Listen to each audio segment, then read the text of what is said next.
Dunia internasional kembali diguncang oleh sebuah pernyataan yang membuat banyak pihak terdiam. Pernyataan itu datang bukan dari analis independen, bukan dari aktivis, melainkan dari seorang kepala pemerintahan Uni Eropa sendiri. Viktor Orbán, Perdana Menteri Hongaria, secara terbuka menyatakan bahwa 27 pemimpin negara Eropa sedang bersiap menuju perang besar. Bahkan menurutnya, dunia sedang bergerak ke arah Perang Dunia Ketiga. Pernyataan ini disampaikan Orbán dalam sebuah unjuk rasa anti-perang pada pertengahan Januari 2026. Di hadapan massa, Orbán berbicara tanpa basa-basi. Ia tidak menggunakan bahasa diplomatik, tidak ada kalimat yang dilunakan. Ia berkata bahwa para pemimpin Eropa tidak lagi berbicara tentang perdamaian. Mereka berbicara tentang perang. Dan yang lebih mengejutkan, Orbán mengklaim bahwa ia duduk langsung di ruangan bersama mereka saat pembicaraan itu terjadi. "Saya duduk di sana bersama mereka," kata Orbán, "dan saya katakan dengan sangat tegas, mereka akan pergi berperang." Kalimat ini langsung memicu kehebohan, karena jika klaim ini benar, maka dunia saat ini bukan sedang berada di ambang konflik, melainkan sudah berada dalam fase persiapan konflik berskala global. Viktor Orbán bukan tokoh sembarangan. Ia adalah Perdana Menteri Hongaria, anggota Uni Eropa dan NATO. Selama bertahun-tahun, Orbán dikenal sebagai pemimpin yang sering berseberangan dengan arus utama kebijakan Eropa. Ia kerap mengkritik sanksi terhadap Rusia, menentang eskalasi militer, dan menekankan pentingnya diplomasi. Justru karena posisinya yang sering berbeda inilah, banyak yang bertanya, apakah Orbán sedang membocorkan sesuatu yang seharusnya tidak diungkap ke publik?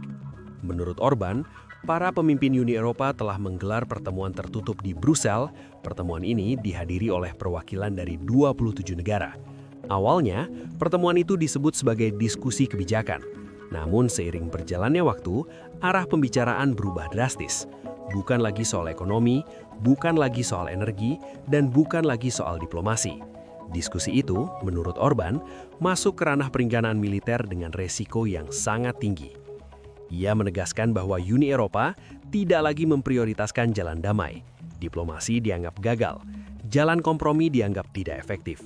Elit Eropa, menurut Orbán, sedang membuat pilihan besar, konfrontasi langsung. Klaim ini muncul di tengah situasi geopolitik yang memang sedang memanas. Perang Ukraina yang dimulai beberapa tahun lalu belum menunjukkan tanda-tanda akan berakhir.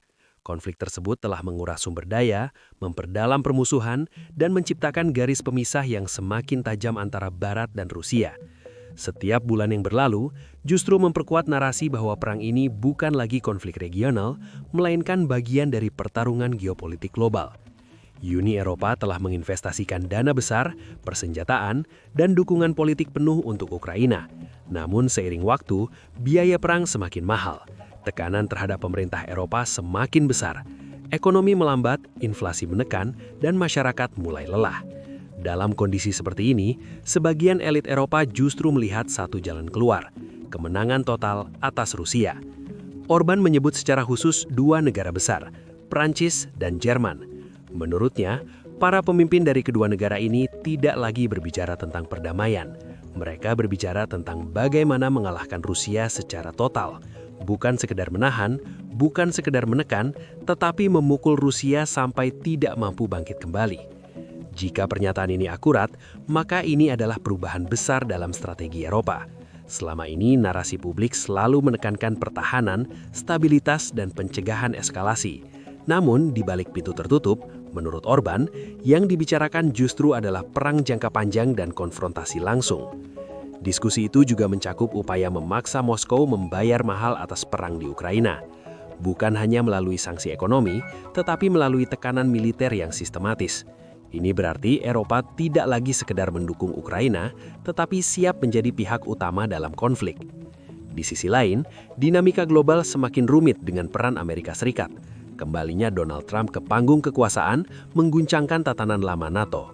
Trump dikenal sebagai sosok yang tidak ragu menekan sekutu, mempertanyakan komitmen aliansi, dan membuat keputusan kontroversial. Isu Greenland kembali mencuat, menciptakan ketegangan baru antara Washington dan sekutu-sekutu Eropanya. Dalam konteks ini, Orbán menilai bahwa Eropa mulai menyadari satu hal. Mereka tidak bisa sepenuhnya bergantung pada Amerika Serikat. NATO tidak lagi solid seperti dulu, kepercayaan tidak lagi utuh, Dan ketika kepercayaan runtuh, negara-negara mulai mempersiapkan diri sendiri. Pernyataan Orbán bahwa Rusia dan Amerika Serikat akan menjadi target menimbulkan interpretasi luas. Apakah yang dimaksud target militer, target politik, atau target dalam perang pengaruh global? Orbán tidak merinci secara teknis, namun pesan intinya jelas. Konflik yang disiapkan bukan konflik kecil. Jika Rusia benar-benar didorong ke sudut tanpa jalan keluar, sejarah menunjukkan bahwa negara tersebut tidak akan menyerah dengan mudah. Rusia adalah kekuatan nuklir. Tekanan ekstrim justru meningkatkan risiko eskalasi yang tak terkendali. Dan jika Amerika Serikat terseret lebih jauh, maka peta konflik akan meluas secara drastis. Uni Eropa kini berada di persimpangan sejarah. Di satu sisi, ada jalan diplomasi yang panjang, rumit, dan penuh kompromi. Di sisi lain, ada jalan konfrontasi yang cepat, tegas, namun penuh resiko. Orbán memperingatkan bahwa elit Eropa telah memilih jalan kedua. Namun pertanyaan besarnya adalah, apakah peringatan ini murni niat baik atau ada motif politik di balik itu? Orbán dikenal sering menggunakan retorika keras untuk kepentingan domestik. Ia juga sering berseberangan dengan kebijakan arus utama Uni Eropa. Tidak sedikit yang menuduhnya menyebarkan ketakutan atau propaganda. Namun di sisi lain, Orbán adalah orang dalam. Ia menghadiri pertemuan itu, ia mendengar langsung pembicaraan itu, dan ia memilih untuk berbicara di hadapan publik meskipun tahu resikonya besar. Sejarah menunjukkan bahwa perang besar jarang diumumkan secara terbuka sejak awal. Ia biasanya diawali dengan pertemuan tertutup, perubahan narasi, peningkatan anggaran militer, dan pengabaian jalur diplomasi. Banyak dari tanda-tanda itu kini mulai terlihat. Apakah dunia benar-benar sedang menuju Perang Dunia Ketiga? Tidak ada yang bisa menjawab dengan pasti.